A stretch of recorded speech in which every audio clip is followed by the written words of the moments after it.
नोक चढ़ती हुई बहुत दूर निकल गई और हरी हरी घास के लोग उसे एक गहन वन में घुस गई। उनकी बकरियां, गायें और भैंसें एक वन से दूसरे वन में होती हुई आगे बढ़ गई तथा गर्मी के ताप से व्याकुल हो गई। वे बेसुध सी होकर अंत में डकराती हुई मुंजावटी सरकंडों के वन में घुस गई। जब श्री कृष्ण, बलराम आदि ग्वाल वालों ने देखा कि हमारे पशुओं का तो कहीं पता ठिकाना ही नहीं है, तब उन्हें अपने खेल कूद पर बड़ा पछतावा हुआ और वे बहुत कुछ खोजबीन करने पर भी अपनी गौओं का पता न लगा सके। गौएं ही तो ब्रजवासियों की जीविका का साधन थी, उनके न मिलने से वे अचेत से हो रहे थे। अब वे गौओं के खुर और दांतों से कटी हुई घास और पृथ्वी पर बने हुए खुरों के चिन्हों से उनका पता लगाते हुए आगे बढ़े। अंत में उन्होंने देखा कि उनकी गौएं मुंजावटी में रास्ता भूलकर डकरा रही हैं। उन्हें पाकर वे लौटाने की चेष्टा करने लगे। उस समय वे एकदम थक गए थे और उन्हें प्यास भी बड़े जोर से लगी हुई थी। इससे वे व्याकुल हो रहे थे। उनकी यह दशा देखकर भगवान श्री कृष्ण अपनी मेघ के समान गंभीर वाणी से नाम ले लेकर गौओं को पुकारने लगे। गौएं अपने नाम की ध्वनि सुनकर बहुत हर्षित हुई। वे भी उत्तर में हुंकारने और रंभाने लगे।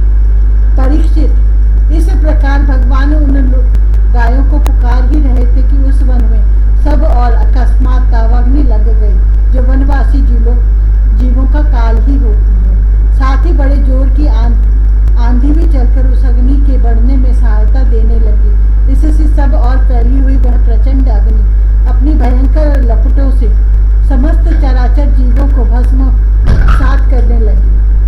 जब ग्वालों और गौओं ने देखा कि दावानल चारों ओर से हमारी ही ओर बढ़ता आ रहा है, तब वे अत्यंत भयभीत हो गए और मृत्यु के भय से डरे हुए जीव जिस प्रकार भगवान की शरण में आते हैं, वैसे ही वे श्री कृष्ण और बलराम जी के शरणापन्न होकर उन्हें पुकारते हुए बोले, महावीर श्री कृष्ण, प्यारे श्री कृष्ण, परम बलशाली बलराम, हम तुम्हारे शरणागत हैं। देखो, इस समय हम दावानल से जलना ही चाहते हैं, तुम दोनों हमें इससे बचाओ। श्री कृष्ण, जिनके तुम ही भाई बंधु और सब कुछ हो, उन्हें तो किसी प्रकार का कष्ट नहीं होना चाहिए। सब धर्मों के ज्ञाता श्याम सुंदर, तुम ही हमारे एकमात्र रक्षक एवं स्वामी हो। हमें केवल तुम्हारा ही भरोसा है। श्री शुकदेव जी कहते हैं, अपने सखा ग्वाल बालों की ये दीनता से भरे वचन सुनकर भगवान श्री कृष्ण ने कहा, डरो मत, तुम अपनी आंखें बंद कर लो। भगवान की आज्ञा सुनकर उन ग्वाल वालों ने कहा, बहुत अच्छा, और अपनी आंखें मूंद ली। तब योगेश्वर भगवान श्री कृष्ण ने उस भयंकर आग को अपने मुंह से पी लिया और इस प्रकार उन्हें उस घोर संकट से छुड़ा दिया। इसके बाद जब ग्वाल वालों ने अपनी अपनी आंखें खोलकर देखा तो अपने को भांडीर वट के पास पाया। इस प्रकार अपने आप को और गौओं को दावानल से बचा देख वे ग्वाल वाल बहुत ही विस्मित हुए। श्री कृष्ण की इस योग सिद्धि तथा योग माया के प्रभाव को एवं दावानल से अपनी रक्षा को देखकर उन्होंने यही समझा कि श्री कृष्ण कोई देवता है। परीक्षित, सायंकाल होने पर बलराम जी के साथ भगवान श्री कृष्ण ने गौएं लौटाई और वंशी बजाते हुए उनके पीछे पीछे ब्रज की यात्रा की। उस समय ग्वाल बाल उनकी स्तुति करते आ रहे थे। इधर ब्रज में गोपियों को श्री कृष्ण के बिना एक एक क्षण 100 युग के समान हो रहा था। जब भगवान श्री कृष्ण लौटे तब उनका दर्शन करके वे परमानंद में मग्न हो गए। 20वां अध्याय, वर्षा और शरद ऋतु का वर्णन। श्री शुकदेव जी कहते हैं, परीक्षित, ग्वाल बालों ने घर पहुंचकर अपनी माँ, बहन आदि स्त्रियों से श्री कृष्ण और बलराम जी ने जो कुछ अद्भुत कर्म किए थे, दावानल से उनको बचाना, प्रलंब को मारना इत्यादि सबका वर्णन किया। बड़े बड़े बूढ़े गोप और गोपियां भी राम और श्याम की अलौकिक लीलाएं सुनकर विस्मित हो गए। वे सब ऐसा मानने लगे कि श्री कृष्ण और बलराम के वेश में कोई बहुत बड़े देवता ही ब्रज में पधारे हैं। इसके बाद वर्षा ऋतु का शुभ आगमन हुआ। इस ऋतु में सभी प्रकार के प्राणियों की बढ़ती हो जाती है। उस समय सूर्य और चंद्रमा पर बार बार प्रकाशमय मंडल बैठने लगे। बादल, वायु, चमक, कड़क आदि से आकाश शुद्ध सा दिखने लगा। आकाश में नीले और घने बादल घिर आते, बिजली कौंधने लगती, बार बार गड़गड़ाहट सुनाई पड़ती, सूर्य, चंद्रमा और तारे ढके रहते। इससे आकाश की स्वरूप होने पर भी गुणों से ढक जाने पर जीव की होती है। सूर्य ने राजा की तरह पृथ्वी रूप प्रजा से 8 महीने तक जल का कर ग्रहण किया था। अब समय आने पर वे अपनी किरण करों से फिर उसे बांटने लगे। जैसे दयालु पुरुष जब देखते हैं कि प्रजा बहुत पीड़ित हो रही है, तब वे दया परवश होकर अपने जीवन प्राण तक निछावर कर देते हैं, वैसे ही बिजली की चमक से शोभायमान घनघोर बादल तेज हवा की प्रेरणा से प्राणियों के कल्याण के लिए अपने जीवन स्वरूप जल को बरसाने लगे। जेठ आषाढ़ की गर्मी से पृथ्वी सूख गई थी। अब वर्षा के जल से सिंचकर वह फिर हरी भरी हो गई। जैसे सकाम भाव से तपस्या करते समय पहले तो शरीर दुर्बल हो जाता है, परंतु जब उसका फल मिलता है तब हृष्ट पुष्ट हो जाता है। वर्षा के सायंकाल में बादलों से घना अंधेरा छा जाने पर ग्रह और तारों का प्रकाश तो नहीं दिखलाई पड़ता, परंतु जुगनू चमकने लगते हैं। जैसे कलयुग में पाप की प्रबलता हो जाने से पाखंड मतों का प्रचार हो जाता है और वैदिक संप्रदाय लुप्त हो जाते हैं। जो मेंढक पहले चुपचाप सो रहे थे, अब वे बादल की गरज सुनकर टर टर करने लगे। जैसे नित्य नियम से निवृत्त होने पर गुरु के आदेशानुसार ब्रह्मचारी लोग वेद पाठ करने लगते हैं। छोटी छोटी नदियां जो जेठ आषाढ़ में बिल्कुल सूखने को आ गई थी, वे अब उमड़ घुमड़ कर अपने घेरे से बाहर बहने लगी। जैसे अजितेंद्रिय पुरुष के शरीर और धन संपत्तियों का कुमार्ग में उपयोग होने लगता है। पृथ्वी पर कहीं कहीं हरी घास की हरियाली थी, तो कहीं कहीं वीर बहुटियों की लालिमा और कहीं कहीं बरसाती छत्तों सफेद कुकुर मुत्तों के कारण वह सफेद मालूम देती थी। इस प्रकार उसकी ऐसी शोभा हो रही थी मानो किसी राजा की रंग बिरंगी सेना। सब खेत अनाजों से भरे पूरे लहलहा रहे थे। उन्हें देखकर किसान तो मारे आनंद के फूले न समाते थे, परंतु सब कुछ प्रारब्ध के अधीन है, यह बात न जानने वाले धनियों के चित्त में बड़ी जलन हो रही थी कि अब हम इन्हें अपने पंजे में कैसे रख सकेंगे। नए बरसाती जल के सेवन से सभी जलचर और थलचर प्राणियों की सुंदरता बढ़ गई थी, जिसे भगवान की सेवा करने से बाहर और भीतर के दोनों ही रूप सुघड़ हो जाते हैं। वर्षा ऋतु में हवा की झोंकों से समुद्र एक तो यूं ही उत्ताल तरंगों से युक्त हो रहा था, अब नदियों के संयोग से वह और भी क्षुब्ध हो उठा। ठीक वैसे ही जैसे वासना युक्त योगी का चित्त विषयों का संपर्क होने पर कामनाओं के उभार से भर जाता है। मूसलाधार वर्षा की चोट खाते रहने पर भी पर्वतों को कोई व्यथा नहीं होती थी, जैसे दुखों की भरमार होने पर भी उन पुरुषों को किसी प्रकार की व्यथा नहीं होती जिन्होंने अपना चित्त भगवान को ही समर्पित कर रखा है। जो मार्ग कभी साफ नहीं किए जाते थे, वे घास से ढक गए और उनको पहचानना कठिन हो गया। जैसे अब द्विजाति वेदों का अभ्यास नहीं करते, तब काल क्रम से वे उन्हें भूल जाते हैं। यद्यपि बादल बड़े लोकोपकारी हैं, फिर भी बिजलियां उनमें स्थिर नहीं रहती।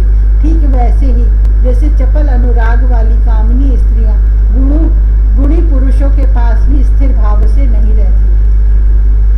आकाश मेघों की गर्जन तर्जन से भर रहा था, उसमें निर्गुण बिना डोरी के इंद्रधनुष की वैसी ही शोभा हुई जैसे सत्व रज आदि गुणों के शोभ से होने वाले विश्व के बखेड़े में निर्गुण ब्रह्म की। यद्यपि चंद्रमा की उज्जवल चांदनी से बादलों का पता चलता था, फिर भी उन बादलों ने ही चंद्रमा को ढककर शोभाहीन भी बना दिया था। ठीक वैसे ही जैसे पुरुष के आभास से आभासित होने वाला अहंकार ही उसे ढककर प्रकाशित नहीं होने देता। बादलों के शुभागमन से मोरों का रोम रोम खिल रहा था। वे अपनी कुहक और नृत्य के द्वारा आनंदोत्सव मना रहे थे। ठीक वैसे ही जैसे गृहस्थी के जंजाल में फंसे हुए लोग जो अधिकतर तीनों तापों से जलते और घबराते रहते हैं, भगवान के भक्तों के शुभ आगमन से आनंद मग्न हो जाते हैं। जो वृक्ष जेठ आषाढ़ में सूख गए थे, वे अब अपनी जड़ों से जल पीकर पत्ते फूल तथा डालियों से खूब सज धज गए। जैसे सकाम भाव से तपस्या करने वाले पहले तो दुर्बल हो जाते हैं, परंतु कामना पूरी होने पर मोटे तगड़े हो जाते हैं। परीक्षित, तालाबों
ऊर्जावश होकर जल्दी जल्दी दौड़ने लगती। उस समय उनके थनों से दूध की धारा गिरती जाती थी।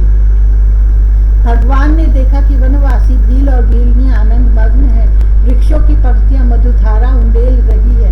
पर्वतों से झरझर करते हुए झरने झर रहे हैं। उनकी आवाज बड़ी सुरीली जान पड़ती है और साथ ही वर्षा होने पर छिपने के लिए बहुत सी गुफाएं भी हैं। जब वर्षा होने लगती तब श्री कृष्ण कभी किसी वृक्ष की गोद में या खोड़र में जा छिपते, कभी कभी किसी गुफा में ही जा बैठते और कभी कंद मूल फल खाकर ग्वाल बालों के साथ खेलते रहते। कभी जल के पास ही किसी चट्टान पर बैठ जाते और बलराम जी तथा ग्वाल बालों के साथ मिलकर घर से लाया हुआ दही भात, दाल शाक आदि के साथ खाते। वर्षा ऋतु में बैल बछड़े और थनों के भारी भार से थकी हुई गौएं थोड़ी ही देर में भरपेट घास चर लेती और हरी हरी घास पर बैठकर ही आंख मूंदकर जुगाली करती रहती। वर्षा ऋतु की सुंदरता अपार थी। वह सभी प्राणियों को सुख पहुंचा रही थी। इसमें संदेह नहीं कि वह ऋतु गाय बैल बछड़े सब के सब भगवान की लीला के ही विलास थे। फिर भी उन्हें देखकर भगवान बहुत प्रसन्न होते और बार बार उनकी प्रशंसा करते। इस प्रकार श्याम और बलराम बड़े आनंद से ब्रज में निवास कर रहे थे। इसी समय वर्षा बीतने पर शरद ऋतु आ गई।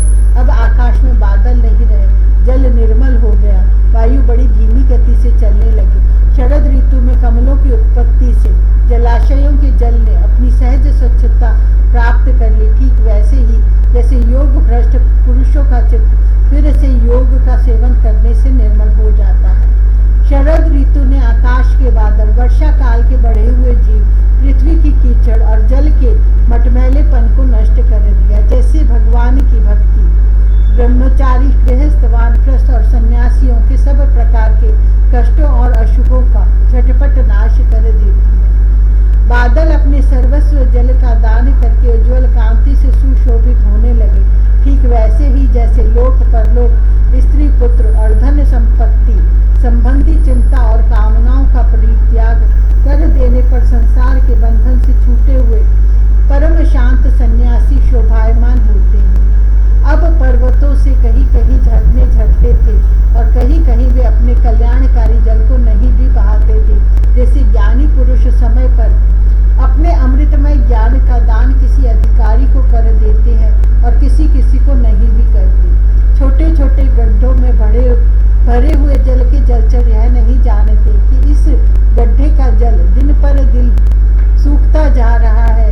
जैसे कुटुंब के भरण पोषण में भूले हुए मूड यह नहीं जानते कि हमारी आयु क्षण क्षण क्षीण हो रही है। थोड़े जल में रहने वाले प्राणियों को शरतकालीन सूर्य की प्रखर किरणों से बड़ी पीड़ा होने लगी। जैसे अपनी इंद्रियों के वश में रहने वाले कृपण एवं दरिद्र कुटुंबी को तरह तरह के ताप सताते ही रहते हैं। पृथ्वी धीरे धीरे अपना कीचड़ छोड़ने लगे और घास पात धीरे धीरे अपनी कचाई छोड़ने लगे। ठीक वैसे ही जैसे विवेक संपन्न साधक धीरे धीरे शरीर आदि अनात्म पदार्थों में से यह मैं हूँ और यह मेरा है, यह अहंता और ममता छोड़ देते हैं। शरद ऋतु में समुद्र का जल स्थिर, गंभीर और शांत हो गया। जैसे मन के निसंकल्प हो जाने पर आत्माराम पुरुष कर्म कांड का झमेला छोड़कर शांत हो जाता है। किसान खेतों की मेड़ मजबूत करके जल का बहना रोकने लगे। जैसे योगी जन अपनी इंद्रियों को विषयों की ओर जाने से रोक कर प्रत्याहार करके उनके द्वारा क्षीण होते हुए ज्ञान की रक्षा करते हैं। शरद ऋतु में दिन के समय बड़ी कड़ी धूप होती, लोगों को बहुत कष्ट होता, परंतु चंद्रमा रात्रि के समय लोगों का सारा संताप वैसे ही हर लेते जैसे देह अभिमान से होने वाले दुख को ज्ञान और भगवत विरह से होने वाले गोपियों के दुख को श्री कृष्ण नष्ट कर देते हैं। जैसे वेदों के अर्थ को स्पष्ट रूप से जानने वाले सत्व गुणी चित्त अत्यंत शोभायमान होता है, वैसे ही शरद ऋतु में रात के समय मेघों से रहित निर्मल आकाश तारों की ज्योति से जगमगाने लगा। परीक्षित, जैसे पृथ्वी तल में यदुवंशियों के बीच यदुपति भगवान श्री कृष्ण की शोभा होती है, वैसे ही आकाश में तारों के बीच पूर्ण चंद्रमा सुशोभित होने लगा। फूलों से लदे हुए वृक्ष और लताओं में होकर बड़ी ही सुंदर वायु बहती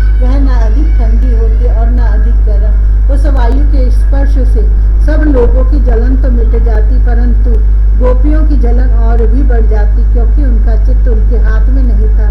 श्री कृष्ण ने उसे चुरा लिया।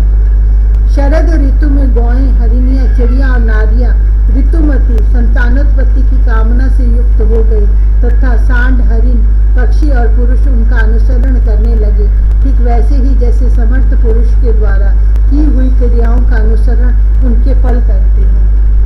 परीक्षित, जैसे राजा के शुभ आगमन से डाकू चोरों के सिवा और सब लोग निर्भय हो जाते हैं, वैसे ही सूर्योदय के कारण कुमुदिनी, कुई या काई के अतिरिक्त और सभी प्रकार की कमल खिल गए। उस समय बड़े बड़े शहरों और गांवों में नवान्न प्राशन और इंद्र संबंधी उत्सव होने लगे। खेतों में